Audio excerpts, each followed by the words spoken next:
Beloved pastor, but today his congregation had to say goodbye and try to cope with what happened. It appears that Pastor Johnny Bartha accidentally shot himself. Our Scott Draper was there for this special service that honored the church leader. Sunday's service at Ruskin United Methodist Church this week was a somber one, as folks in the congregation learned that their pastor, Johnny Bartha, had been killed at his home from what appears to be an accidental shooting Saturday. Deputies say he had been handling a firearm and it went off, hitting him. It's a total shock. John Mahoney has been with the church for a year. He says part of what drew him to the church was because of Pastor Bartha. His great strength, in my opinion, was he took history and put it with Scripture. He told a great story every Sunday. But this Sunday's great story wasn't from the Bible.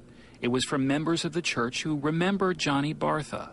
Instead of the usual sermon, folks got up and talked about him and how he touched their lives. He was a very caring, very, very caring. Bartha had led the congregation since 2005. He was a father, a grandfather, and a military veteran.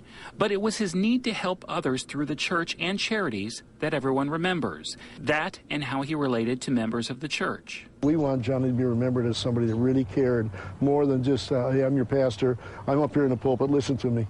That wasn't Johnny. The pastor's family did not attend services Sunday. Jacqueline Kilpatrick, a family friend, was there on their behalf to thank the community for its support. They are devastated by this tragic accident. They are spending lots of time in prayer and just trying to take one step at a time. And through the tears and shock, members of the church say they will continue on to honor this pastor that touched so many. Johnny would expect us to rise up and go out and serve, and we will. That was our Scott Draper reporting. Pastor Bartha leaves behind a wife, 3 children, and 2 grandchildren. Funeral arrangements have not been announced yet for the pastor.